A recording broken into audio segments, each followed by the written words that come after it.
తల్లి కాబోతున్న శుభవార్తపై క్లారిటీ ఇస్తూ వచ్చేసిన లావణ్య త్రిపాఠి ఈ ఏడాది వరలక్ష్మి వ్రతాన్ని కుటుంబ సభ్యులు సమేతంగా ప్రతి ఒక్క సెలబ్రిటీస్ కూడా ఎంతో ఘనంగా సెలబ్రేట్ చేసుకుంటూ వచ్చారు. ప్రతి ఏడాదిలోనే మెగా కుటుంబం సైతం కుటుంబ సభ్యులు సమేతంగా అయితే జరుపుకుంటూ కనిపిస్తూ ఉన్నారు.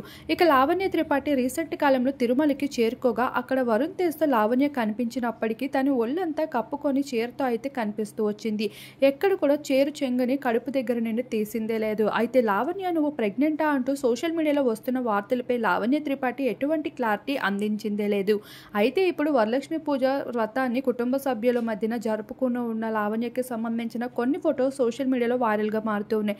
ఆ ఫొటోస్లో లావణ్య త్రిపాఠి ప్రెగ్నెంట్ అయిన విషయం క్లారిటీగా తెలుస్తూ ఉంది. అది చూసిన నెటిజన్స్ అయితే ఈ విషయాన్ని మీరు క్లారిటీ చేసిన రోజే మేము నమ్ముతాము అంటూ ప్రస్తుతం మేము ఊహల్లోనే బ్రతకాలి అంటూ క్రేజీ కామెంట్స్ని అందించడం జరుగుతుంది. ఆ ఫొటోస్ని మీరు ఇప్పుడు చూసేయండి.